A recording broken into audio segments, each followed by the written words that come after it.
Hey, this is Sanyam Bhutani and you're listening to Chai Time Data Science, a podcast for data science enthusiasts where I interview practitioners, researchers, and Kagglers about their journey, experience, and talk all things about data science.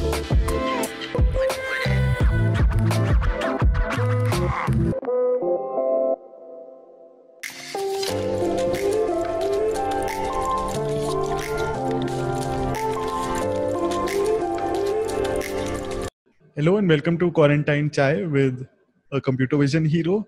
In this episode, I interview the PyImageSearch guru, chief at PyImageSearch.com, Dr. Adrian Rosebrock. If you've been living under a rock, PyImageSearch.com is one of the best resources on the internet to learn computer vision. Maybe I'm biased. I'm a student of the blog and their courses, but I would highly recommend that you check it out if you haven't. This is my second interview with Adrian. Please do check out the blog interview from earlier where we've talked about his process of writing and his journey. This interview sort of weaves into that and connects a few dots that were missing. We talk about Adrian's journey into computer vision, his process of creating courses, books, and the blog posts, and how the PyImageSearch.com and the business came about to be. We also discuss their courses and books, along with their upcoming Optical Character Recognition OCR book, which currently has a crowdfunding Indiegogo campaign going on. So please feel free to check that out. I'll be there in the show notes. I have personally gotten a copy. I'm a big fan of the website and their courses. There's also a sale, I believe, that's going on. So if you're on the edge, I would say just jump in. Without further ado, here's my conversation with Dr. Adrian Rosebrock, chief at PyImageSearch.com. Please enjoy the show.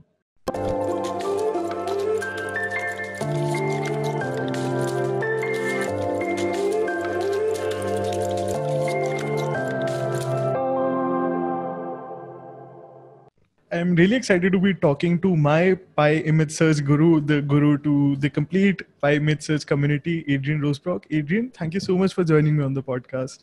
Oh, thank you so much for having me. It's truly a pleasure to be here. I love your show and I love everything that you've been doing for the computer vision and deep learning and the community. So it's truly a pleasure to be here.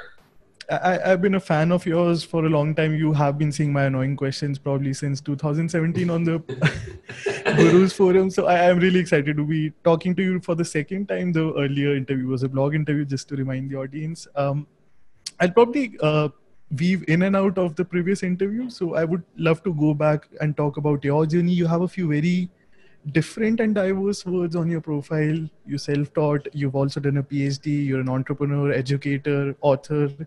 You studied computer vision and academia, and now you're teaching all of us.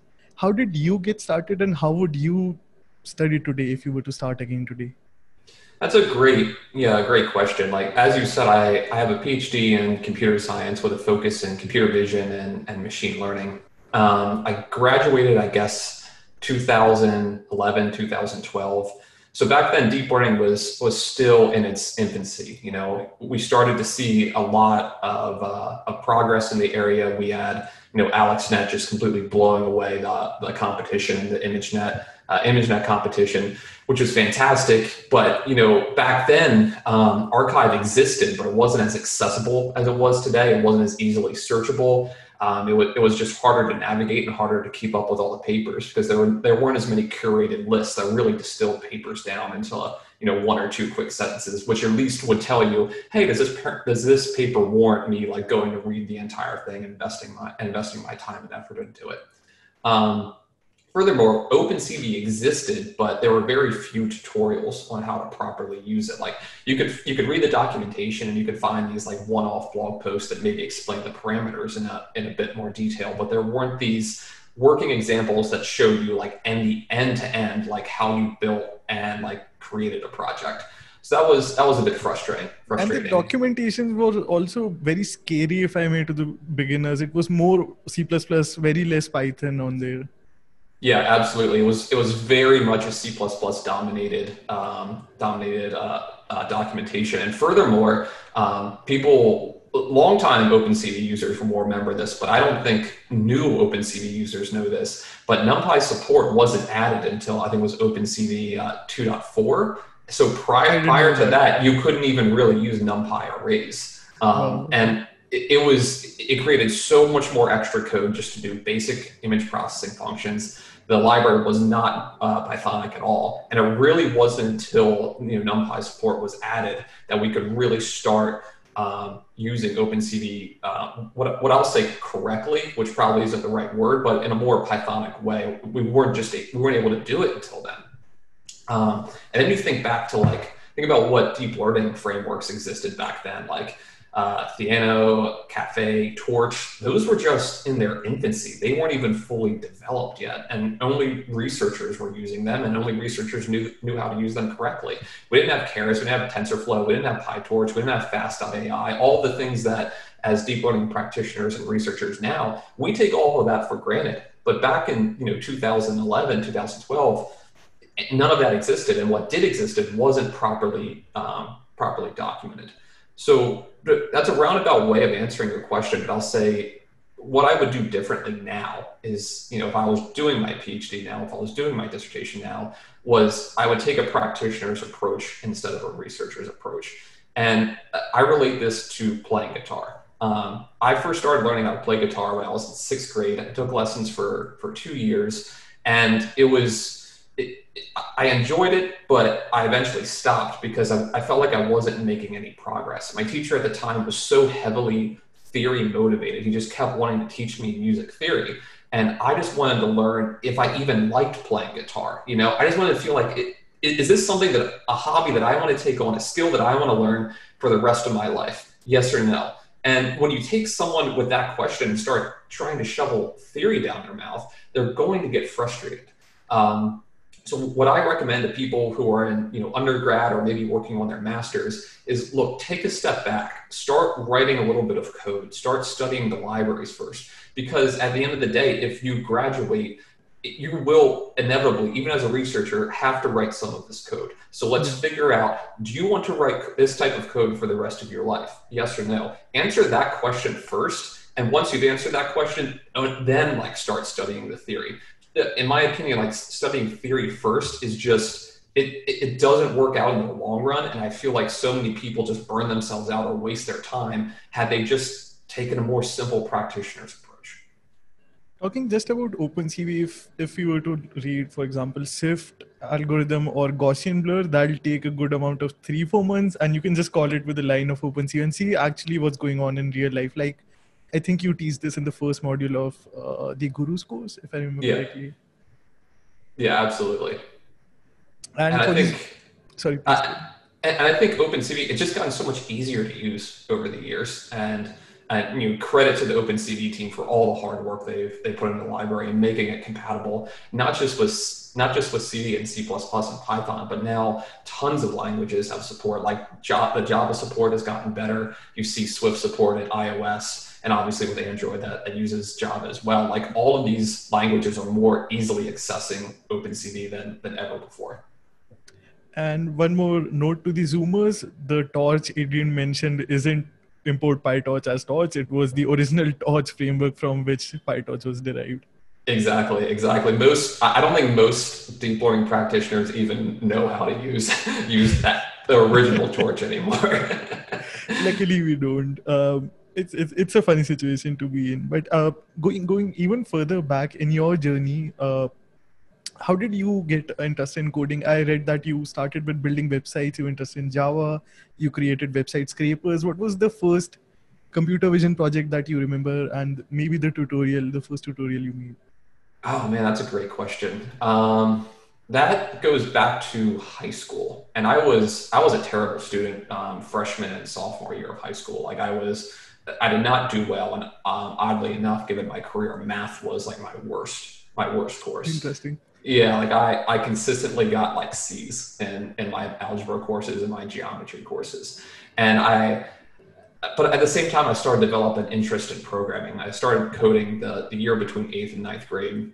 Started with like basic HTML, then I worked my way up to, I think it was basic programming language. I think there was a coding language that's specifically for games called Blitz Basic. I don't even know if anyone codes in that anymore, but I think it still exists. So I learned how to code in those languages. And around junior year, I started to focus more on school. I became more interested in my studies. And I started taking more advanced place classes as well. So senior year, I was interested in stats. So I took an AP statistics course. Instead of a final exam, our teacher said, listen, think about projects that you're interested in. Think about things you do in your daily lives, and create a project that applies stats to them. So like we had a couple of football and baseball players in our class. So they like analyzed like their teammates like batting averages or, their points per game. And they came up with all these like predictive models on like how they could, maximize their points or something, which was really cool. But for me, I was like, well, I like coding. And at the time I was super interested in information retrieval, which is text-based search engines, like, go to Google and type in a simple query. But I was wondering, like, how can we apply, like, how can we build an image search engine? How would that work? So for my class, I gathered like a data set of a few hundred images, as you suggested. I like wrote a simple scraper to grab some images off of a DeviantArt. And my hypothesis was, images that have similar color distributions may have similar contents. So my first project, I wrote it all in Java, wrote it all by hand because this was back before simple NumPy calls where you could compute mean and standard deviation with like a single function. So like I had all these for loops, like looping over all the pixels, maintaining these arrays. And it was a simple project, right? I computed the mean, standard deviation, histogram, and a few statistics based off of that, and build a highly simplistic image search engine that just computed the distance between these basic stat feature vectors and returned similar images. That was probably the first computer vision project I ever worked on. Didn't use OpenCV, didn't use anything other than Java and its built-in libraries. But I think this was the first time you got interested in the practitioner approach. Now how we call it. Yeah, absolutely. That was the very first time I got into the practitioner approach. And, I had one or two computer vision textbooks, but at that time they were too far over my head. I couldn't really comprehend them. They weren't written in an easily accessible way for someone in high school. They were written for grad students. So there's a pretty big disconnect there. And it was a huge struggle to get started back then. There weren't blogs like, PyImageSearch. There weren't tons of free courses. There wasn't a fast.ai. There was nothing, man. And it was hard. It was hard to learn back then. I'm sure. Another aspect I read online about your profile, and I think it's interesting to cover, is I read that you were an introverted nerd. That's what I read. I'm quoting the interview. These aren't my words. And today you're teaching millions, I think tens of millions of us every day. How did you get comfortable with sharing your work? Because there's some terror to hitting the publish button. Was it natural to you? Was there some discomfort? Yeah, it's interesting when I say this because most people don't believe it, but I'm a natural introvert. Like I am more comfortable being around myself than I am being around other people. And I'll say it's always a discomfort when you put content out there because inevitably someone is going to get critical of it. They're going to have, concerns about it. And this is true from anyone who is just a beginner in computer vision and deep learning all the way up to someone who's an academic who's authoring, these prestigious papers. There will be people that are critical of your work in some regard. At this point, I've authored nearly 400 free tutorials. I've authored 4 books and courses, working on a 5th. And what I've learned is along the way, you're eventually going to upset someone. Either you're going to make a mistake somewhere that someone's going to catch and give you grief for, and say like, "What do you mean? Like you call yourself an expert and you made this basic mistake?" And it's just like, come on, man! Like there's 400 tutorials. I'm human. I'm going to make a mistake every now and then. Like that's just human nature. And the other thing that can get frustrating is when you teach a large group of people, there's going to be a vocal minority that just causes you a lot of stress. And for me, like a great example are these people who email in and say like, hey, I love your free content, but I want to buy this book or course. Can you give it to me for free? And I was like, well, no, I'm not going to give it to you for free because I've authored all of this other content for you for free. If you want my paid premium material, I kindly ask that you pay for it and support the blog and invest in your education.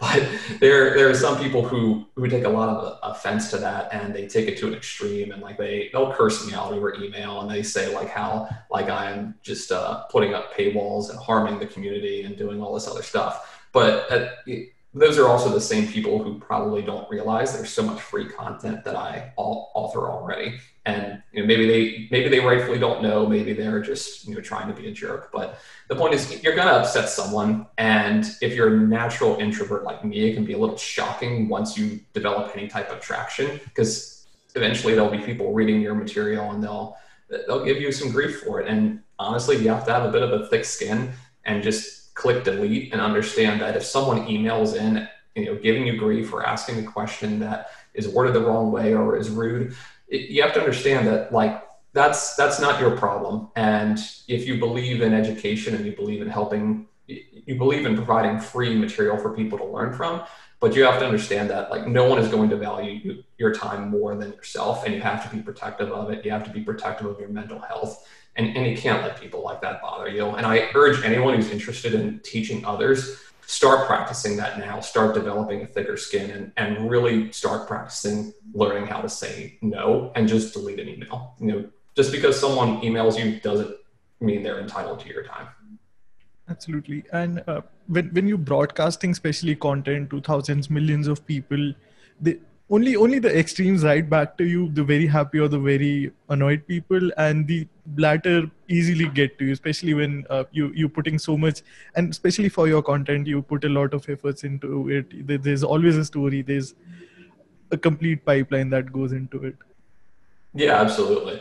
I think when you're getting feedback from people, I think it's good to look at it at like a bell curve or a normal distribution. And you're going to have two very extreme sets of outliers. You'll have your undying fans that you love and you're so grateful, and like you can do no wrong to them, and they support you and you support them. That's like the end of the bell curve you care so much about and you want to help as much as you can. And then on the opposite end of the bell curve, like you have your people who are just going to be haters and cause problems for the sake of causing problems. And it's really hard because those people can be the most vocal, but learning how to just tune that out and just delete those emails and go on about your day, it makes a world of difference in not only your own mental health, but in the end product, the quality of content you're putting out, because you're not worrying about those people anymore.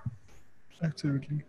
Now, jumping forward to in your journey, I know I'm jumping backwards and forwards, but this is sort of weaving into the previous interview. So once you got interested in starting your blog, how did you decide the name? That's one tricky part in my opinion. And how did you go about that journey of creating these tutorials?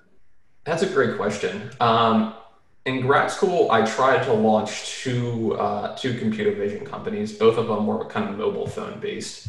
The first was Chic Engine. It was a fashion search engine, and the general idea was you would pick up your phone, and it was like, oh hey, I like your shirt, and you like snap a photo of the shirt, and then it would analyze the image and find similar shirts online that someone could buy. And the other one was ID My Pill, which is very similar to Chic Engine, only you have a prescription pill, you want to verify what that pill is. So you take out your phone, take a photo of it, and automatically detects the pill, analyzes it, and identifies it for you.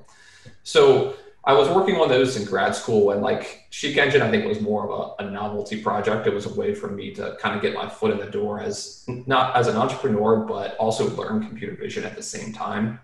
So that company never actually went anywhere, primarily because it was a two-sided marketplace. You needed people who could, you needed fashion companies to import their images into the search engine, or you needed to manually crawl it and construct affiliate links in order to make money. But you also needed users to actually like use the app and search via the app. So that way, the companies were making sales and then you were getting like an affiliate fee in the process.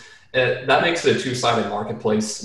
Two-sided marketplaces are near impossible to build without venture funding. And as a grad school kid, that wasn't going to happen.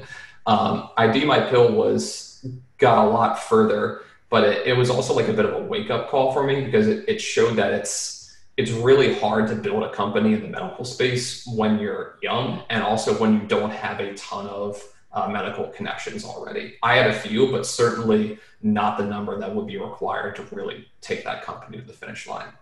So like during the final semester of grad school, I finished up my dissertation, but due to department regulations, I had to hang around for another semester. There's a minimum number of semesters you have to be in the school before you graduate. So I basically had like a semester to kill. And I decided, you know what, like I learned a lot from ID My Pill and Cheek Engine, but like I didn't make much money off of it. I made enough money to like put gas in my car and maybe make some car payments, but that's really about it. I was like, what could I do to make like pay my rent or like pay a mortgage? Is it possible to build a company to do that? I never really intended PyImageSearch to be a full-time job. I wanted to learn how to market products, and I also wanted to share my expertise with people who are struggling to learn computer vision, because I struggled immensely due to the lack of tutorials at the time. So I said, let's start this blog. I'm going to write some content. I'm specifically interested in content-based image retrieval, which is a fancy word for image search engines. And I was like, man, like that's my area of expertise. I want to share it with other people. I don't see any blogs about content-based image retrieval. I'm going to write one. I'm going to create one, and I'm going to write exclusively about image search engines in the Python programming language, hence the name PyImageSearch. Well, 3 weeks into it, I realized, wow, this is way too small of a niche. Like there's only like 10 people in the world who care about this as much as I do. I need to start writing about something else. So that's when I started writing about OpenCV as a whole, and started writing a ton more content on how to use OpenCV functions and how to kind of glue them all together to form an actual solution to a project. But I decided not to change the name. I liked the name. I thought it was catchy, and even if I wanted to change now, it's too late. That train's already gone. Mystery solved. I would always wonder. I don't think I read this earlier anyway, but it's also interesting to me, as I've just graduated last year. I would have thought the tech part of these two companies would have been the hardest. Contrary to what you mentioned, the business part is even more difficult. Yeah, I mean, that's a really, really good point you made. And congrats on graduating, by the way. That's awesome. But getting back to the question, as programmers and engineers, it's so easy for us to think in terms of code and problems. So input, like, here's an input, here's a function, and here's the output. And that's natural for us. That's how our brains think.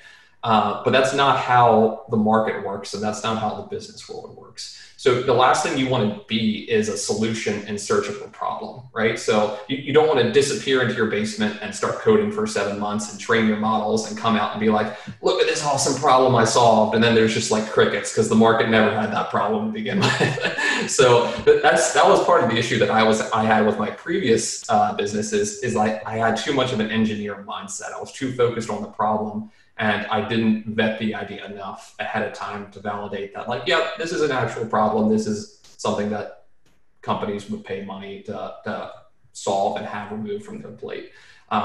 So while the tech was interesting, it was a lot of fun to build, I really recommend that any engineer or programmer or computer vision, deep learning practitioner, whatever you are, if you like coding, if you have that mindset, before you try and build a business, step away from the code for a month. Like seriously, don't open an IDE, don't run any experiments. Get on LinkedIn, get on the phone, get in your email inbox, contact people, and make sure that like what you're building is something that people would pay for. Because if not, you're just going to waste your time. And it's hard because a lot of engineers like me are naturally introverted. So it can be a bit challenging to put yourself out there. But until you put yourself out there, you're not going to know if you're building the right thing. That's a great point. So you now the chief at PyImageSearch, as the visionary, was your dream vision, has your dream vision been achieved? Did you expect it to get this big, or is it still not there yet? I never ever expected PyImageSearch to be this big. As I said, I originally thought it was just going to be a small little blog about image search engines in the Python programming language. My goal when I started off was I wanted to write a book or two on OpenCV and computer vision. That's after 2 weeks in when I realized that image search engines was just too small of a niche. So like, okay, I'll write about OpenCV. I'm going to write a bunch of tutorials. I'm going to try and write a book. Maybe one day I'll create a course. And I wanted to build an audience. I wanted to build a reputation in the space because my goal would be to take that audience and then kind of parlay that into like a software as a service or SaaS company. So I didn't know what that company was going to be. I knew it was going to be involved in computer vision and OpenCV. But I just figured if I build this audience now, it's going to be so much easier to sell a software product to an existing audience and try and build that audience from scratch. Of course, I never actually got there. PyImageSearch became, a lot more popular. People were hungry for tutorials and content in this space. So 6-7 years later, I still have not fulfilled the vision of one day building a SaaS app surrounding it, and that's fine. At this point I don't know if I will, maybe 10 years from now, but for the time being, I love what I do. I love the community, and this is fun and fulfilling for me. Luckily for us, the tutorials won't stop. Yeah. So you started by writing about OpenCV and similar frameworks. Eventually, you also started covering deep learning frameworks. What's your favorite trend from all of these years? Because deep learning moves faster, pretty fast. And Korean Benoit from AMA asks, how important is OpenCV in this deep learning era? Yeah, it's been really cool to see how deep learning has just touched every area of computer science, and particularly computer vision, NLP, and audio processing. But computer vision, I think, is just such a visual field to begin with. I think we really get to appreciate how much deep learning has adapted the field and just increased accuracy by incredible amounts. It's also cool to see that OpenCV now has a deep neural network or DNN submodule built into it. And this allows you to run models that were trained in TensorFlow or PyTorch or a number of different frameworks. So OpenCV is recognizing that, hey, deep learning is going to play a huge part in the future of computer vision. Let's make sure we can support it. Well, one thing I'll say is that it's a common misconception among new computer vision practitioners, because they think everything should be solved with deep learning, because deep learning is going to give you the highest accuracy, and that's just how you should approach it. So in my opinion, OpenCV is more important than it ever was, because there's a lot of miseducation amongst younger kids, especially in high school and college, who are just starting this computer vision journey, because all they hear is deep learning. Therefore, I have to apply a deep learning model to a problem. And one thing I discuss in one of my courses is that sometimes a clever usage of a basic image processing technique will solve a problem for you. And this is especially true if you're working in controlled lighting condition environments, where image processing just naturally works due to its simplistic nature.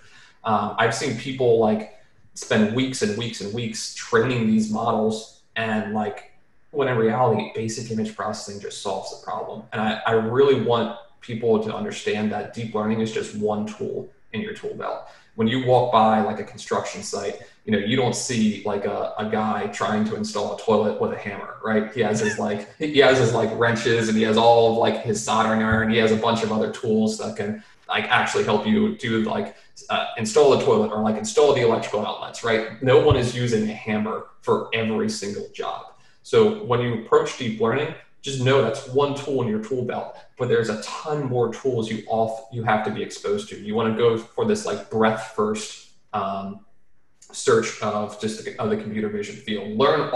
Just get basic exposure. You don't understand the inner workings of all these algorithms, how they work. Just see them for what they are. See the results they provide, and that just kind of sticks with you. And over time, you develop this sixth sense of, okay, here's a problem. I know basic image processing will solve it for me. Or you see a very, very complicated problem, and you're like, man, I think there's so many variations of these images. It needs to run, at this speed. How can I do that? And then, you develop this sense of how to assess the problem, and also what tools to learn.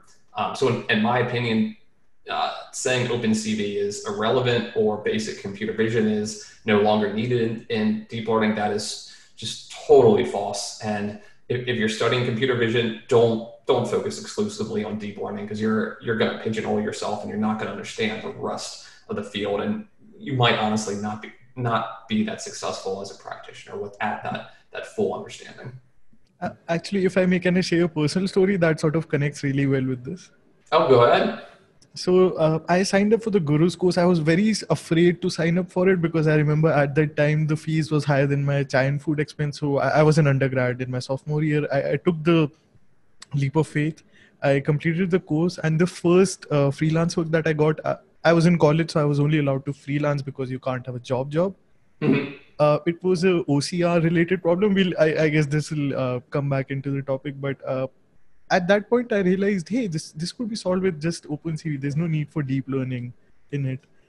And me and my friend with whom I registered a company, we were able to solve the problem in just a few weeks. And had we tried deep learning, I'm pretty sure it wouldn't have worked at all. Yeah, absolutely. And there's so many stories just like the one you shared where, people realize that just basic image processing techniques in certain situations just solves the problem for you. And of course, if you want to understand deep learning, one of the fundamentals is convolutional filters, and convolution is a basic image processing technique. We use it for, blurring, edge detection and whatnot. The difference is that CNNs are just automatically learning these filters. So if you just take a step back and appreciate some of the underlying concepts, you'll realize that there's actually a lot of basic image processing done here, just done in a very clever, intelligent way that can learn discriminating patterns and provide high accuracy. But just because that's true is not an excuse not to learn basic computer vision. Yeah, and even in research, people assume this is just limited to practitioner world. In research, many things are being done just because that's the way they have been followed forever. And if you follow these techniques, maybe you could go, why is this going on like this? Maybe I should try X instead of Y, and you might lead yourself into an interesting research project. Oh, absolutely. And I think research is such a cool topic because, unlike industry, which is what I was talking about before, where like you want to make sure there's an audience, you want to make sure there's a group of people willing to give you money for the product you're developing. In academia, that's less true. Like you can pursue an idea just for the sake of pursuing it. And you can go in the literature and you could see what people have done previously. And you could take a step back and say, okay, well, here's an area where XYZ technique hasn't been applied before. I'm going to go apply it and see what happens. And if it's, does well, hopefully you can publish a research paper on the topic. And I think that's pretty neat because I think academia and I think just research in general really helps move the world forward. It helps move the deep learning world forward. It helps move computer vision forward tremendously. And industry can't exist without a lot of the academia research. But I will say at the same time, the same is true and the opposite. Like academia research can't exist without people in industry wanting to take these ideas and build them into actual businesses capable of producing money. And it all feeds each other. And just as a tangent, like I hate the whole like academia versus industry thing. It's like no, like you guys are more symbiotic than you actually understand. You feed each other, and you really do need both. Contrary to other sciences where the lab results actually never make into any product, these things are constantly being tested throughout most of the industries that are using AI, deep learning, machine learning, whatever they market it as. Yeah, absolutely, 100%. Now coming back to your journey with PyImageSearch, you always share these very personal stories in all of your posts and even the newsletter that goes out along with them. And I think we as a community, the PyImageSearch community has grown with you, witnessed your life along with computer vision. How has your writing approach changed over all of these years? And most of your posts share your inspiration. How much efforts go into the tutorial after you have decided of what to work on? That's a great question. PyImageSearch, the writing style I've used on PyImageSearch has evolved naturally over the years. And if you go back and read some of my original tutorials, you can see like the basic framework or or approach that I was trying to take and what it's evolved into. But you also note that tutorials are less detailed. They're typically significantly shorter, maybe only 25% as long. They don't cover as many advanced topics. They were really meant to be like quick, digestible things, something that you could read in like 5 to 10 minutes on your lunch break and learn a new technique. But as I continued to author content, I realized that readers were really appreciative of like the more detailed tutorials, which therefore required me to go into a bit more detail, take a bit more time to write.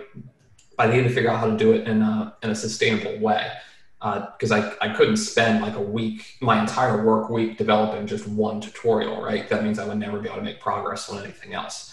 So the way I approach this is, first I code up code up an idea. So, or rather, let's back up a step. How do I find out an idea? For me, that's always listening to my readers, looking at the emails that coming in and saying, hey, Adrian, I have a question about XYZ. And if enough people ask that same question, then I know that there's a good chance that should be turned into a blog post, because so there's a demand for the tutorial, like a business. Absolutely. There's a demand, and it's a demand that works out well, because if I write a tutorial on that topic, those readers are happy. They have their answer. And then on my standpoint, when people email me again and asking that same question, I don't have to type out a detailed reply. I can just like paste the link into the email and be like, go read this. Like, this is where your question is discussed. So that's how I come up with an idea. There are a few topics that I just think are cool and that I want to personally cover just for the sake of doing it. But for the most part, they're reader motivated, and I can tell there's enough interest in there. So then I go and I write the code for the project, and once I'm done coding, then I gather any results. So that could be like tables of data, it could be terminal output, it could be screenshots, just that type of basic stuff, and that's saved in like a plain text file along with the code itself. Then I go back and I just stub out an outline of the post. So I have my introduction, restate the title of the blog post, and then like a short section discussing the motivation, maybe another short section below it discussing any like theories surrounding it, and then I'll like discuss the project structure, and then we review the source code line by line, and finally a results section and like the conclusion and summary. So I've done a good job over the years kind of developing these like systems and templates that allow me to quickly write content. Right now, like I can probably get a basic outline of a post done as a rough draft that could be published typically within only 3 hours of my time. Okay. It takes longer to code it and gather the results. Obviously, I'm just speaking directly about the writing piece. But once the code is done, I mean, man, it's pretty quick. We can turn around a post very quickly. We've had to like update our schedule a little bit this year just due to specific topics we wanted to cover, and then COVID. So we've had to be a little bit flexible in our schedule. And we publish tutorials every Monday at 10 a.m. There have been times where it's Thursday night and I look at our schedule and I'm like, oh man, if we wrote a post on this topic and published it Monday, it would be so popular. And then I look at my team like, hey guys, how fast can you turn this around if I were to write it? And they're like, oh, we'll do it. And then like, boom, like we have a brand new post ready to go on Monday that like covers a very, very specific topic. And like, I'm so thankful for my team, because PyImageSearch is more than just me, but I couldn't do it without them. And like, we all work together. We all love what we do. And that's good, because sometimes we push publish schedules pretty much to the limit at times. Interesting. Congrats on expanding the team, by the way. Are there any interesting other secrets that might be coming out? Maybe more tutorial, maybe other interesting stuff? Yeah, right now, PyImageSearch has about 400 tutorials on it. They're all detailed. They all have code downloads associated with them. They're all super high quality. And one thing I want to start doing is like really, instead of focusing on just books and courses, I want to also help people get more value out of our free content. And also like use that as a way to help support PyImageSearch and increase our revenue as well. So one thing that I've noticed is that despite the fact that OpenCV is now pip installable, despite the fact that most deep learning frameworks and libraries are easily installable, they're hard if you're new to programming, and they're hard if you're just brand new to data science or computer vision or machine learning. And there's operating system specific tutorials that you have to follow to configure your system. The commands you run on Ubuntu are going to be different than what you run on Mac OS, and will be totally different than what you do on Windows. So I want to kind of like level the playing field. That way everyone can easily just get started and learn from square one without having to go through this rabbit hole of configuring your dev environments. Previously, like I offered like VirtualBox virtual machines that you could just download this like 2 or 3 gigabyte file. It's like an entire operating system. You import it into VirtualBox and boom, like you can start coding. We did we had considered doing Docker for a while. More like lightweight version, but also a much higher learning curve and not suitable if you're just brand new to the field. And now, like with Google Colab and Jupyter Notebooks, I think they're really starting to just make things super easy. And now, like you can run shell commands directly from the notebooks as well. It makes it super easy to configure your environments.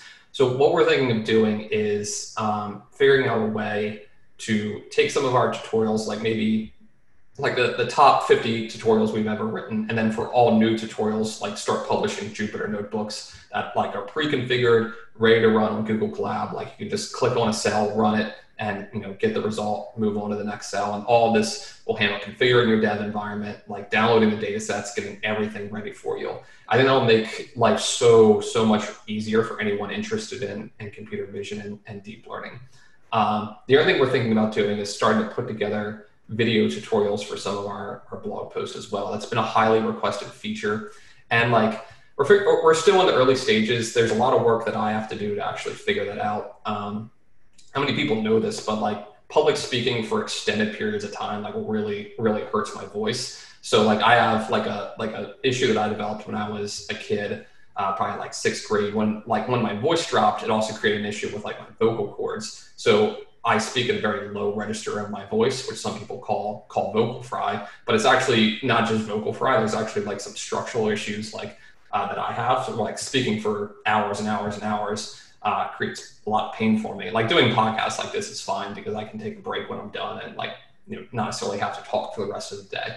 But if we were to do these video tutorials, like I would want to like start talking to like a speech therapist or a doctor and like resolving these issues so that I could create tutorials that exceed what PyImageSearch stands for. Because in my opinion, I'm biased because, I operate PyImageSearch, but PyImageSearch is where you go if you want to learn OpenCV. It's where you want to go if you want to learn computer vision. I completely agree on that. I'm biased as well, but I completely agree. Oh, thank you. I'm glad I'm not tuning my own horn. But anyway, like I hold PyImageSearch to such a high standard, and anything we put out, I want it to meet that standard, if not exceed it. So in order for me to create video tutorials, like there's a lot of, I guess, like personal work that I need to involve myself in first and resolve it first. But hopefully in the next year or so, we'll be offering these special like monthly programs or yearly memberships at an affordable fee, much significantly cheaper than our books and courses. And it gives you access to all of our source code downloads, all of our Jupyter notebooks, and if we do the video tutorials, you'll have access to that as well. So basically, we're continuing to evolve PyImageSearch. We're going to take this massive library worth of content we've created. Some people have like said it's similar to like a practical college education because it's so hands-on and covers such a wide, diverse amount of topics. So I want to evolve that more. I want to make it more accessible to people, and I want people to learn from it and be able to apply it to their careers and to their research. That's amazing. I usually get the newsletter on Tuesday mornings, and I was really excited to see the collab integration that you had shared there. Because you also mentioned this earlier, but for any of the listeners, if you have not had to install, I'm talking on OS X, via Brew, followed by pip, followed by Conda, just so that OpenCV works like it's supposed to, you don't know the real pain of installing it. Yeah, there's an amazing, I think it was an XKCD comic where they discuss like Python environments, and it's just like this whole spaghetti mess of like arrows pointing to symlinks to pointing to Conda installs to like pip installs. And that's one of the biggest issues I think with Python is we have all these amazing tools, and sometimes the tools just step on each other, and then we just get frustrated and have to reinstall our operating system. Totally. So PyImageSearch has successfully grown into a business for you. At what point did you decide to start the transition? I think the first first paid course you put out was the PyImageSearch Gurus course. And I'd also like to mention that people usually think there's a distinction between someone who's putting out content for free versus their paid content. I have not seen any distinction between them. So where do you personally draw the disconnect, and how do you structure your courses or books? Yeah, I mean, I think that's like multiple questions, and let me see if I can address them. So how did I get like involved with, or when did I decide to like draw the line and say I want to like offer paid content? I want to make PyImageSearch, like a more than just a passive income. Like I want to make it my full-time job. That happened about 7 or 8 months after I graduated from college with my PhD. I was working for a startup at the time, and we had a contract with the state of Maryland. We were going to redo their benefits program. They're essentially like a food stamps program that was running on servers that are literally 30 years old and costing the state something like $700,000 per month to maintain. Just an incredibly archaic system. A lot of companies had tried to revamp it and failed. And we were the smallest team. And immediately we made tons of progress. Like we were very, credit to Andy Loughborough from Loughborough Incorporated for creating like such an amazing team. It was only 5 of us, and we worked night and day, created this solution that got far beyond what other people were developing. And then came November, there was an election, and the governor changed hands. And the very next day, the governor canceled our contract. So fresh out of college, and I have a PhD in hand, and now I have no job. But I was developing PyImageSearch at the same time, and I just decided to put my back to the wall. I'm like, wow, like I have 2 choices here. I can go and find another job, or I can figure out how to make PyImageSearch my actual job.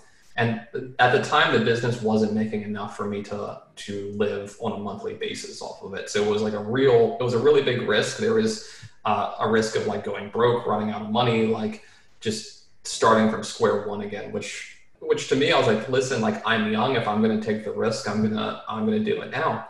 So, December rolled around, and I decided not to look for a new job.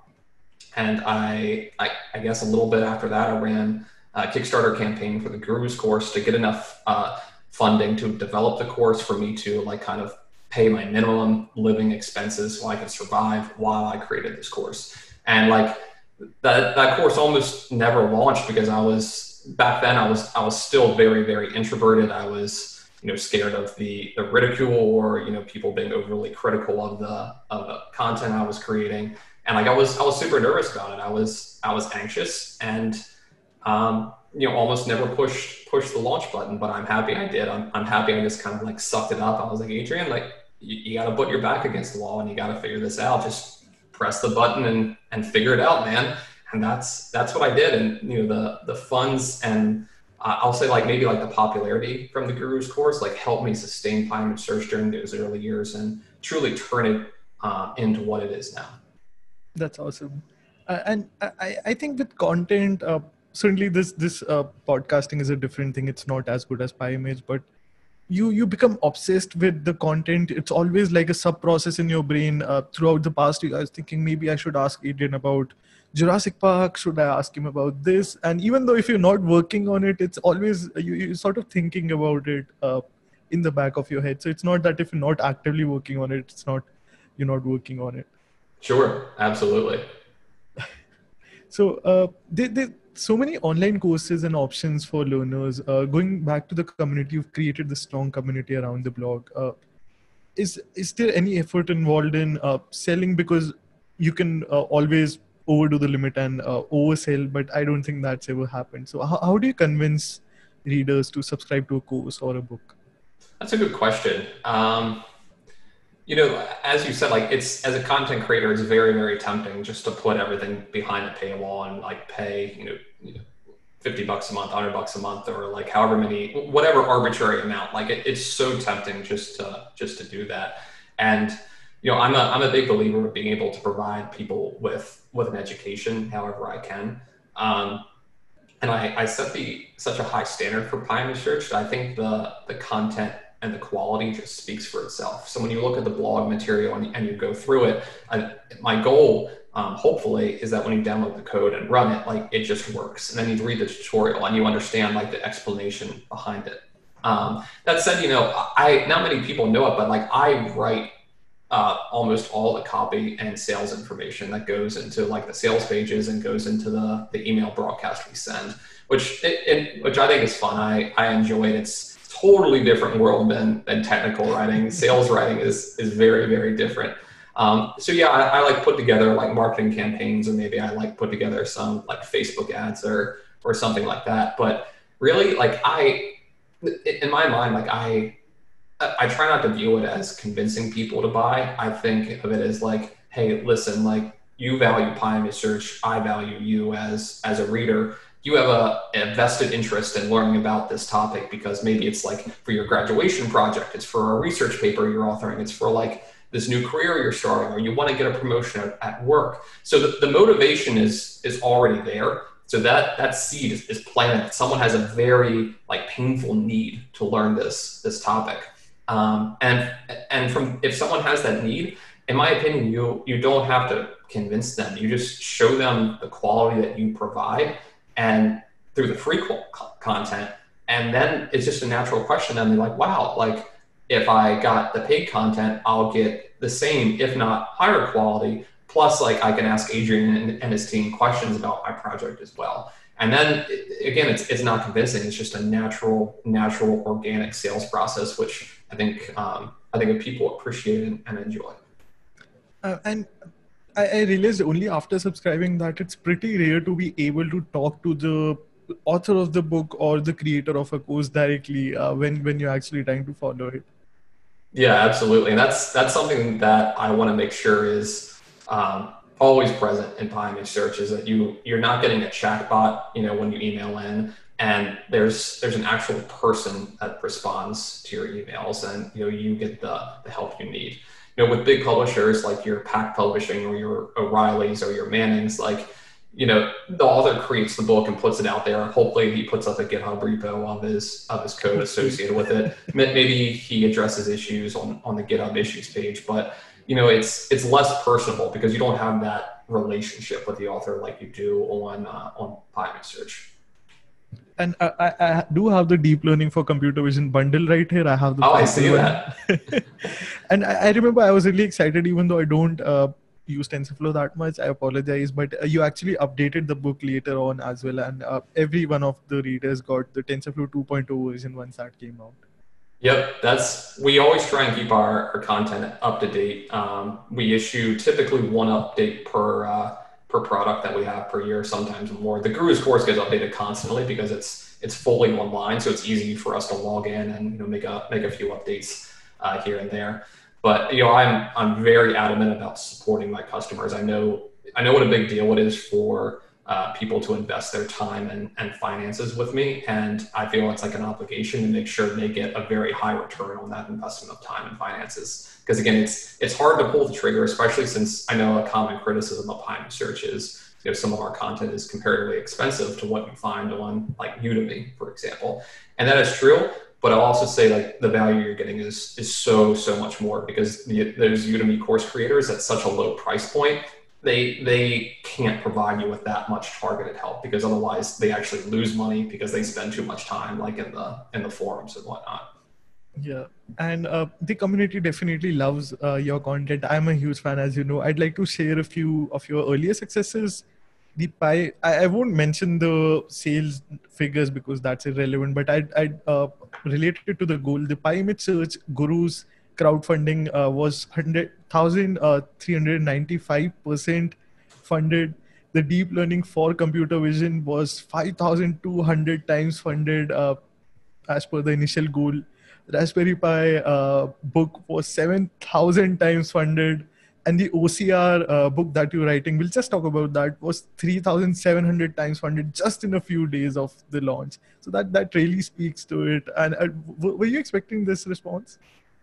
That's a great question, because I guess I'm like a natural stoic / pessimist. So like I try and tell myself that things aren't going to be like, through the roof, like super exciting or, be super funded, because it kind of keeps my expectations in check. And, just by setting that tone, I feel more surprised and more happy when things do exceed and do really well.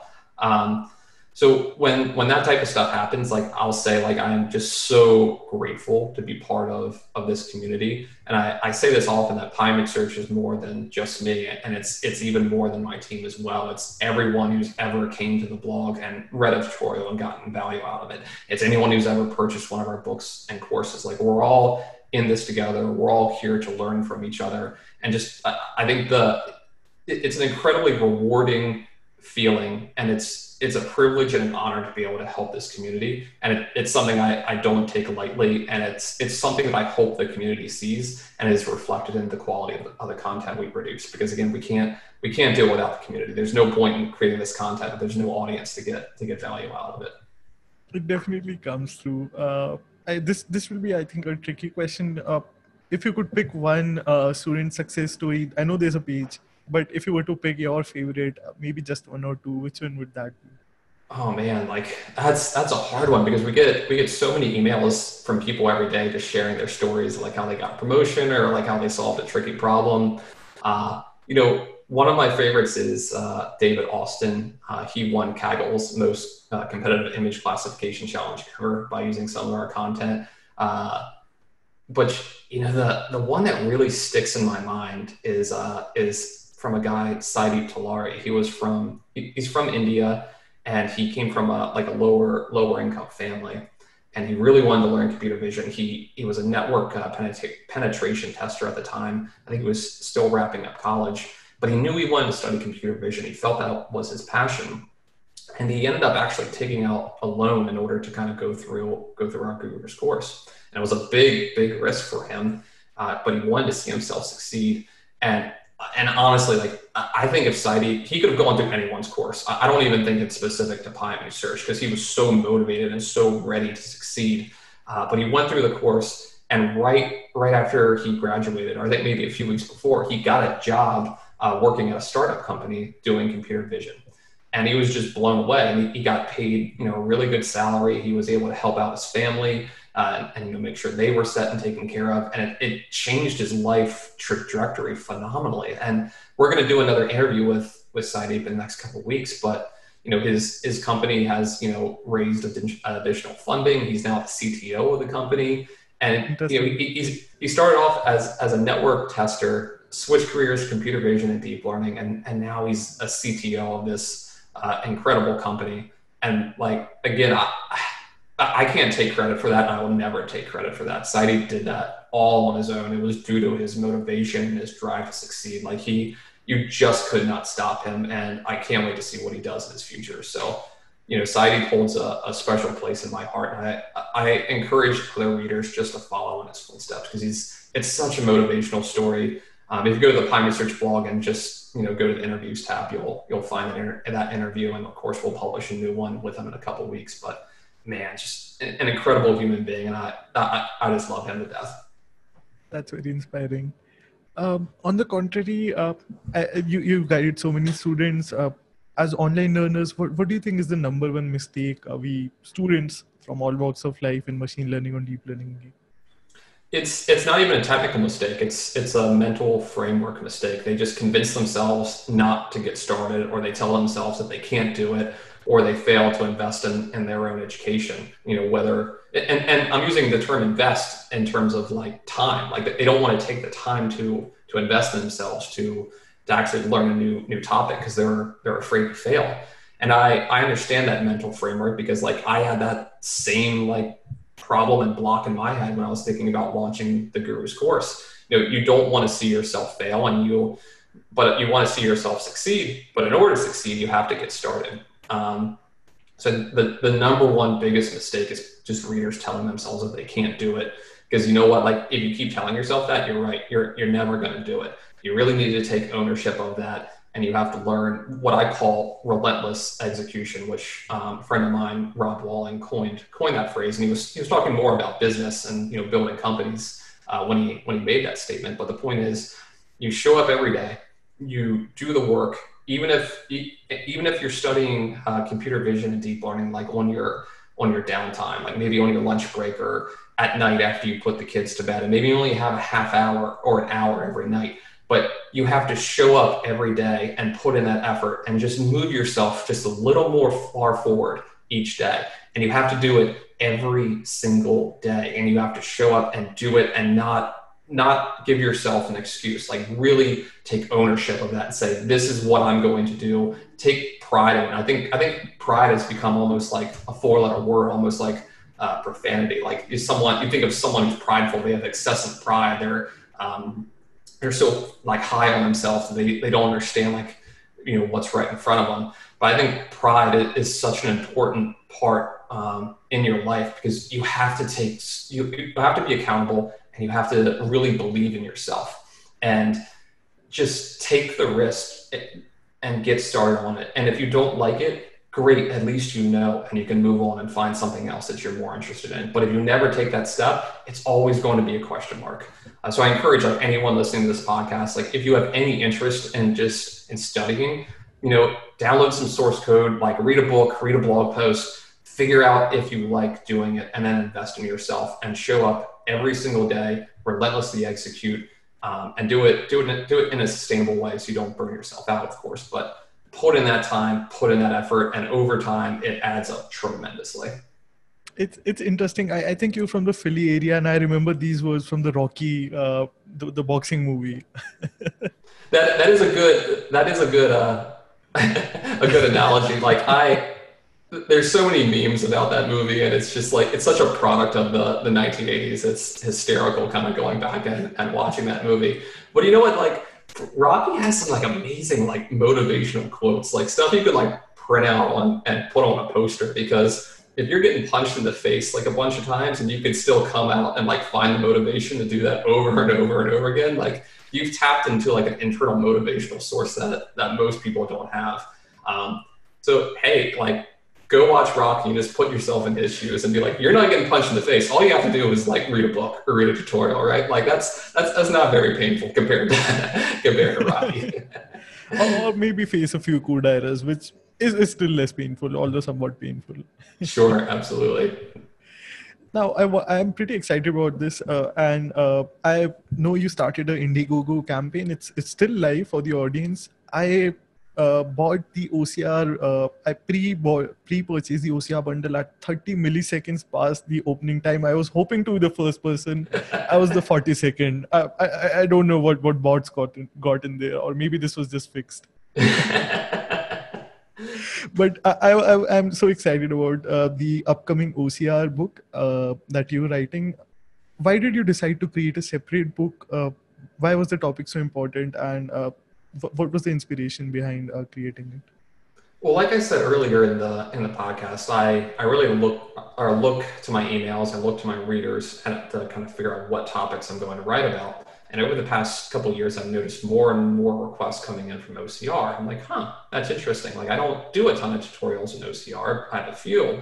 And when I looked at the analytics, I'm like, wow, these are actually pretty popular. I think I'm going to go back and write some more content on OCR. Now, this was back, I guess, in March, April, when like COVID was at its worst, when there was so much uncertainty, like the lockdowns were at their strictest. So everything was closed. I had nothing to do with my time. So I decided, let's do some tutorials on OCR on the PyImageSearch blog. And then as I sat down to write the code and come up with the examples, like, wow, this is like a little harder than I thought it was going to be.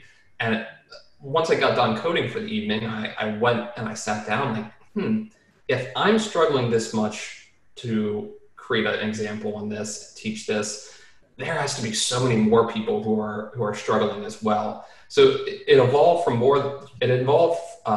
being more than just a series of blog posts into like something into this book where I know readers could pick it up, read it end to end, and be able to successfully apply OCR to their own projects. Because based off of all my research, there's weirdly enough, not an existing book or course that focuses exclusively on OCR. It's like a single chapter in a computer vision book. And OCR is one of the hardest concepts in all of computer vision. Computer vision field has existed for 50, 60 years at this point. And like, we still have not created an off-the-shelf, software solution to perform optical character recognition. So like, being able to create a book and show people how to do it, I think there's tremendous value there. And I think readers will be very successful after going through it. Please write it faster. I can't wait. We're going as fast as we can. Comparatively, this book is much easier than a lot of the other content we publish. So I expect we'll be able to do this one pretty quick. Good to know. For an overview, this I think is your fifth book. Where does it sit in the spectrum of your ecosystem of other books? That's a great question. So like, the first book I wrote was Practical Python on OpenCV. And this book is super, super simple. You can finish it in less than a weekend. It's very practitioner oriented. Like, there's no theory. It's just like, here's Python and here's OpenCV. We're going to teach you how to successfully use them, and you're going to build some basic projects along the way. It's just a very simple intro to the world of OpenCV. After that, we created the PyImageSearch Gurus course, which I like to describe as kind of like a college level survey course on computer vision. So we touch tons and tons of different topics that you would see in a college level course, but we teach it through code rather than theory. So you're getting your hands dirty with the code, with the actual implementations. And there's deep learning for computer vision with Python, which is by far our most popular book. Readers love this book. And again, that's all about the intersection of deep learning and computer vision. So classification, object detection, segmentation, that type of stuff.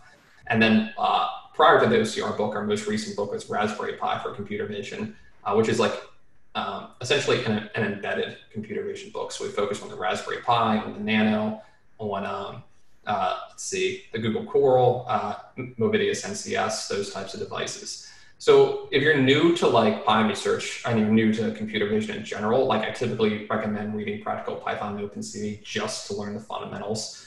That's the easiest book. And then, after that, typically do either the Gurus course or the deep learning book. Some readers choose to do both at the same time, so that, going back to my earlier analogy about deep learning being a tool, like, you don't want to have just deep learning in your tool belt. You want to have all of the other algorithms and techniques in your tool belt. So that's what the Gurus course teaches. Our new OCR book sits in between Practical Python and OpenCV and the Gurus course and the deep learning book. So it's something that's easily accessible once you know the fundamentals. And again, and the fundamental knowledge like isn't that much. Like, if you know basic programming experience, like if you know what for loops are and if statements and basic logic control structures, that's more or less all you need to get started with my books and courses. We really focus on teaching you from square one. And of course, like, basic computer vision and deep learning experience does help. But one thing that I love about our books and courses is that since we have so much content, if there's something that we can't fully flesh out in a book chapter, I just, include a reference and a link, and then you can go read that blog post on your own time. And like, you go further down the rabbit hole and you learn all these amazing new techniques along the way. So we try and cross-reference our material whenever possible, because I know inevitably readers have a question about some technique, and it's like, well, like, if you want to learn more about it, go read this tutorial. It's right here, and it'll answer your questions. It's actually interesting. I remember asking, so with every single course on the internet, not limited to PyImageSearch, there's this concept of you should have some Python experience. And I took up the course when I was a student, so I was very scared about the word experience. And I remember asking on the discourse forums, hey Adrian, where should I learn Python from? And you just pointed me to another blog post, and they were pretty good tutorials, and I could just jump back onto the Gurus course from there. Yeah, absolutely. And I think that goes back to showing you that we care about the community. Like, we want to make sure you get we want to give you that return on your investment in time and finances. So if you ask us a question, obviously within reason, we can't do your homework or your project for you. But if you ask us a question, if we can't answer it directly, we'll show you where you can get it answered. Awesome. So for an structural overview, can you share what the chapters will be and who's the target reader? Are there any prerequisites apart from just knowing the few coding basics that you mentioned? Yeah, so we divided the book into 3 separate bundles, each with its own distinct set of chapters. And that's typically because when we write books and courses, we don't write like a 20-chapter book. We write like 40, 50, 60 chapters at once. That way, like, you get a super in-depth overview of all the techniques available. So first we have like the intro to OCR bundle, and this is great if you're a beginner to OCR, if you've never applied OCR to any project whatsoever. It covers the fundamentals of how to use the Tesseract OCR engine. It shows you how to do text detection with OCR and OpenCV. It even shows you how you can perform OCR just using basic image processing tools. Not even deep learning, just simple contour, edge detection, thresholding. People often discount these techniques because they're so basic, but in certain situations, they're perfect and they achieve the accuracy you need. So we cover a bunch of those techniques just to help you get your feet wet, to expose you to the world of OCR, to show you that it's more than just like import PyTesseract into your package or like type in like a command into your command line. We really open up that world to you. Then we have like the Practitioner OCR Bundle. This is where we start getting into more advanced techniques. This is also where we start incorporating deep learning in depth. So you're learning like how to train your own custom models with various deep learning frameworks. And one thing that we love covering in this book is training and fine-tuning custom Tesseract models on your own data sets. This is incredibly challenging, not because it's hard necessarily to use the tools, but because it's not really documented anywhere. There's not end-to-end examples of how you go about this training and fine-tuning process. So we really demystify it for you. We provide you step-by-step instructions. That way, like if Tesseract isn't giving you the right accuracy, you can train it on your own data sets and improve the accuracy from there. We also cover some practical projects like automatic license plate recognition and documenting denoising and that fun stuff. And then finally, we have the expert bundle, and this is really for people who want either our premium support or if they want access to our certificate of completion track, where we offer quizzes and exams, and if you pass them, then you get the certificate for taking the book or taking the course.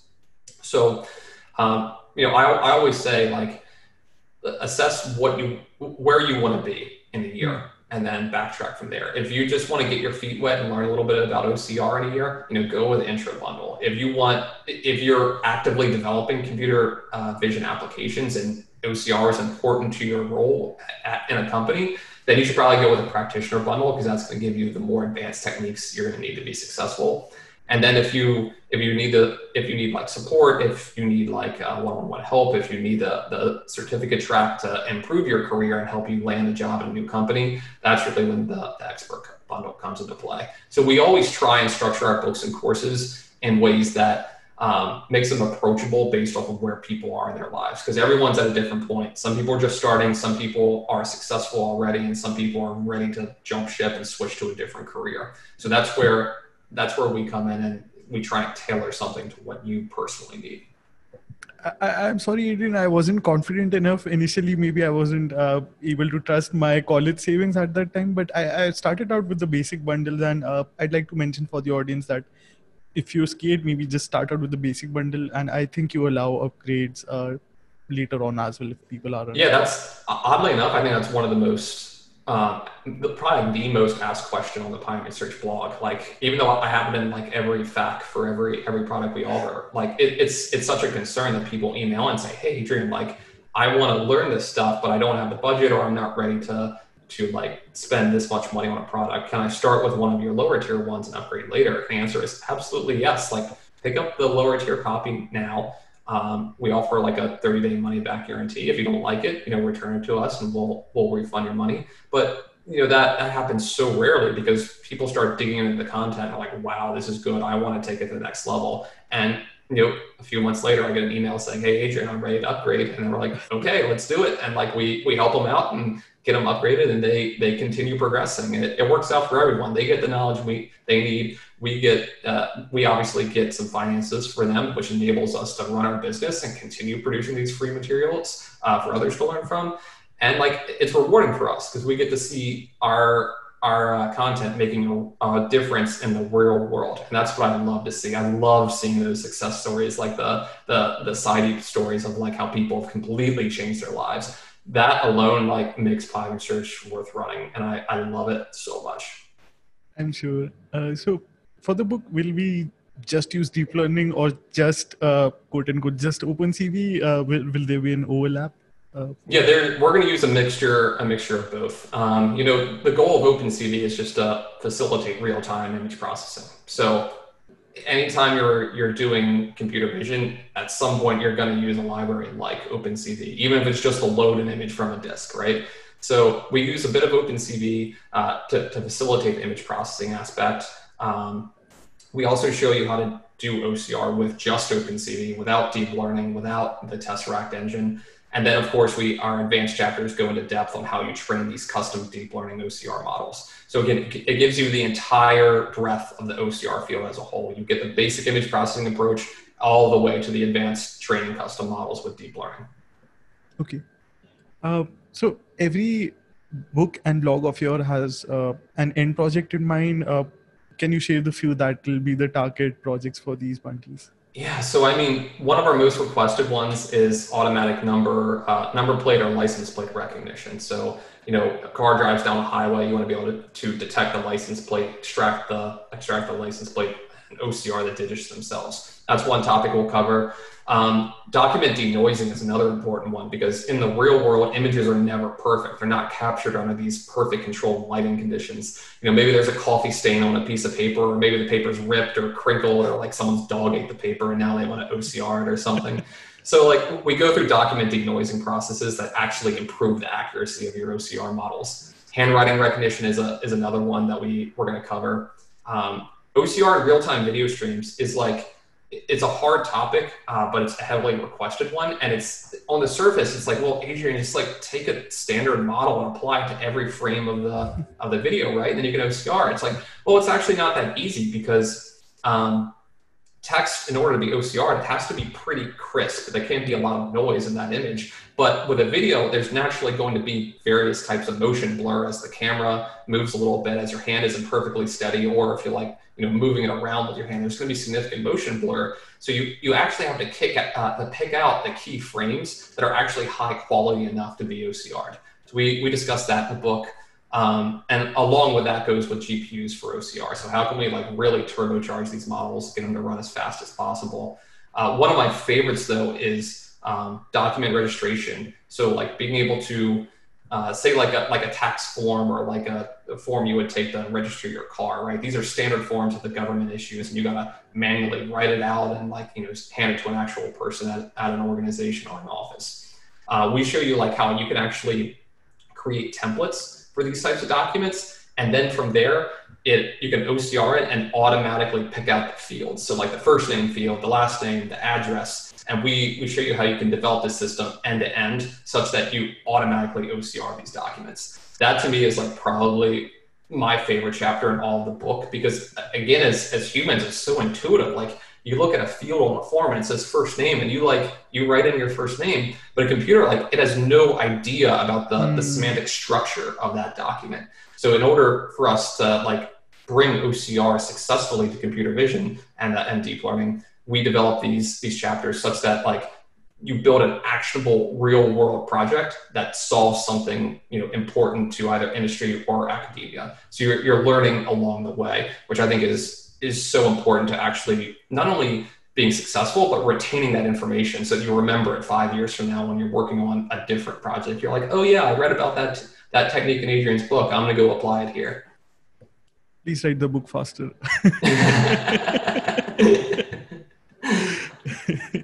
So you've had the experience of creating these books. I know you've teased in one of your tweets, you showed that you proofread with the RGB pen. What's happening behind the scenes right now? What's the book writing process for you like? So we organize our book process writing into a combination of sprints, agile sprints and waterfall models.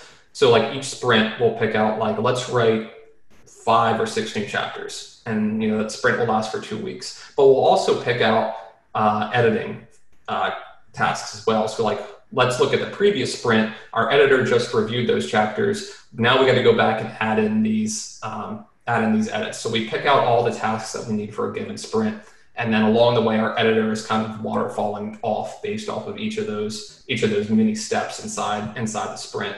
So far, that's a hybrid approach. It's a little bit different than what we've done in the past, which is more of a pure waterfall approach, where we just pick a chapter one at a time and just go all the way down the line. So we're trying to get a bit more efficient in how we're doing this and making ourselves more productive and getting our content to our readers faster, which of course is the end goal. Okay. Zooming out a bit, maybe in terms of business value, why do you think OCR is an important enough topic? Very broadly speaking. Yeah, I mean, despite the fact that like computers have just changed just the fundamentals of like society, we still rely on pen and paper considerably, and we still have like tons of like historic documents that are pure handwritten, and we want to be able to scan these and digitize them and make sure they exist for as long as possible. But in order to do that, a lot of companies still rely on like these data entry jobs where like there's a piece of paper in front of them and they manually type in all this information. And like if you go to a doctor's office and they like ask for your insurance information, your name, and your address, like you're more times than not, you're given a pen and paper and you're supposed to like write all this down, which for me is frustrating because I have absolutely horrible handwriting. Like no one can read my handwriting. There have been more than one occasions where I filled out one of those forms, brought it up to the receptionist, and 5 minutes later she calls me over and she's like, Adrian, I don't know what this word is. I'm like, okay. And I look it up and I'm like, I have no idea what that word is. I can't even read my own handwriting. And like, I understand I'm an extreme case where most people have much better handwriting than I do. And like those data entry jobs can be done more easily, but it just goes to show you that there's a lot of time spent on data entry when there really shouldn't be. And humans are better at creative tasks. That's what we excel at. That's what machines aren't quite as good at. Maybe one day, but so far humans by far beat computers at creative tasks. For data entry tasks, however, this is something that a computer excels at because it's the same thing. It's tedious, it's over and over, and like it's something that a human like just becomes tired quickly doing. Their brain goes numb, like they make mistakes. But if a computer can do it correctly and do it well, that reduces the risk of errors if the OCR system is performing well, of course. And it allows humans to spend more time invested in what we're actually good at. So to me, OCR is going to play a big role in the future because we're at a critical juncture now where we relied on text and paper for hundreds of years. Computers are now in every single house. Smartphones are used by so many people. Now it's time for us to slowly start getting off pen and paper. But at the same time, we need to retain all the information that we put on pen and paper. So that means there's a lot of information that needs to be digitized in some form. And that's exactly where optical character recognition comes into play. Absolutely. I'm really excited about the book and what I'll get out of applying everything I learned. For the final question, I usually ask the best advice for new learners. You've already shared that, so I prepared a special rapid fire. If it's okay, maybe I can shoot for these questions. Sure. So for the listeners, these questions haven't been shared with Adrian at all. I've tried my best to prepare some tough questions for him. I know the answer to this, but your favorite activity outside the world of coding and programming, or outside of PyImageSearch? I mean, outside of PyImageSearch, when I'm like not doing anything technical, I'm either playing guitar or skateboarding. Those are my two passions where I spend the majority of my time. I knew the answer to that. Favorite song you can play?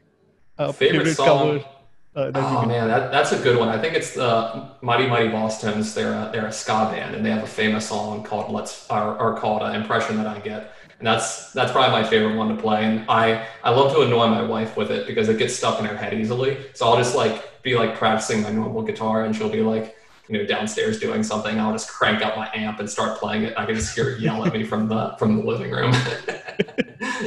Okay. Favorite song you want to play? Oh man, that's a tough one. I've started working on the Eagles Hotel California and I can play the intro, but I would one day love to be able to play that. Actually, Jimi Hendrix, Voodoo Child, the Slight Return version, just beautiful guitar solos. And I am like light years away from being able to play at that level, but that's probably a dream goal for me. Okay. I know the answer to this, but your favorite movie of all time? Oh, Jurassic Park. By far, there's no contest. Favorite dinosaur? Oh, definitely Velociraptor, but no doubt about that one. Okay, you've done these different activities related to Jurassic Park. Which is your most memorable one? I think it's for my 30th birthday. My wife found a guy who builds Jurassic Park replica Jeeps. And ironically, he's like literally just down the street from us, from where we live in Interesting. Philadelphia. So for my 30th birthday, she contacted this guy and kind of like rented time with him in the Jeep for like 3 or 4 hours. And we got to ride around in like this perfect replica of our Jurassic Park Jeep. And I thought that was like the coolest thing I've ever done. Okay. Favorite book, fiction or non-fiction? Oh man, favorite book. That is hard because I've read so many books in my in Books my and entire. comics as well. Oh man, that is really hard. I mean, like for your listeners who don't know, like I'm also like a bit nerdy and love comics as well. From an actual book, um, I've been really stoic lately and just kind of enjoying that type of literature. So in recent times, like I would think of Hemingway books like Old Man and the Sea, just like perfect like slice of life of the highs and lows and how you get through them. In terms of comics, like ever since I was a kid, like I love Batman, so I spent a ton of time reading Batman comics. I love Harley Quinn as well. I spent a lot of time in the DC universe compared to Marvel, which is probably sacrilegious to some people who who are super into comics. Like what do you mean you don't read much Marvel? But I like a lot of Image comics as well. Like Lazarus was pretty awesome. They're still ongoing. I think is it Boom? That does a lot of horror comics. They did a really amazing new comic called Something is Killing the Children, and it's a very like horror themed comic. Artwork is incredible and the story is phenomenal as well. So if you're a comic book nerd and like checking out comics, trying to find new stuff to read, like check out Something is Killing the Children. It's pretty phenomenal. Okay. Favorite superhero from either universe? Favorite superhero from DC, Batman, and then from Marvel, probably the Marvel equivalent. So like probably your Tony Stark or something or Iron Man. Okay. This is one of the most tough questions. I don't think it might be for you, but your favorite game of all time? Oh man, favorite game of all time. It's either a toss-up between the original Pokemon games or the original Final Fantasy VII. Those are like where I spent a lot of my childhood playing those games. We used to blitz Pokemon and try and beat it as fast as we possibly can and create all these rules surrounding it. And like we did this like 6 years in a row. It was me and my best friend Justin. And like I still have the record. I beat the entire game in a blitz run in about 2 hours and 40 minutes. And his best time is like 3 hours, I think, in 25 minutes. And the funny thing is, he doesn't want to play anymore. He's like, I can't beat your time. We're not doing it. So if you ever blitz games and make it to a competition, don't beat your friends too badly, or otherwise they won't play with you anymore. That's an amazing story to conclude the interview. But before we end the call, would you like to mention any platforms outside of PyImageSearch.com where the audience can connect with you? I'm most active on Twitter at PyImageSearch and on LinkedIn. If you just look up my name, Adrian Rosebrock. If you want to connect with me on LinkedIn, make sure you do so sooner rather than later. I'm starting to get close. I think that LinkedIn caps out at like 30,000 connections or something like that. So I'm getting pretty close to that limit. So if you want to get connected with me on LinkedIn, do so sooner rather than later. Otherwise, you can shoot me an email at adrian@pyimagesearch.com, and like either myself or someone on my team will be able to respond to you and help you out. Awesome. Adrian, thank you so much for your time, for this interview, and for everything you have done and will keep doing, I hope, for the image community. Oh, thank you so much. This is like truly a privilege and an honor to be on your podcast. I love helping this community. I love helping others teach computer vision and deep learning. I mean, this is what I do. This is my life.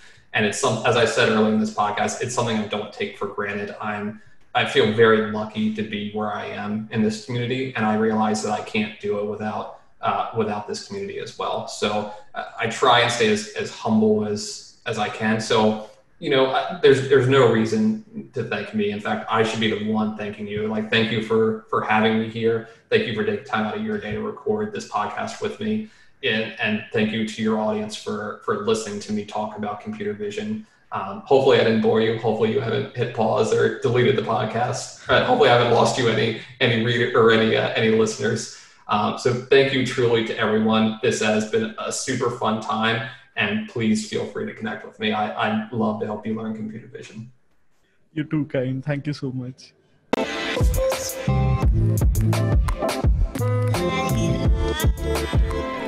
Thank you so much for listening to this episode. If you enjoyed the show, please be sure to give it a review or feel free to shoot me a message. You can find all of the social media links in the description.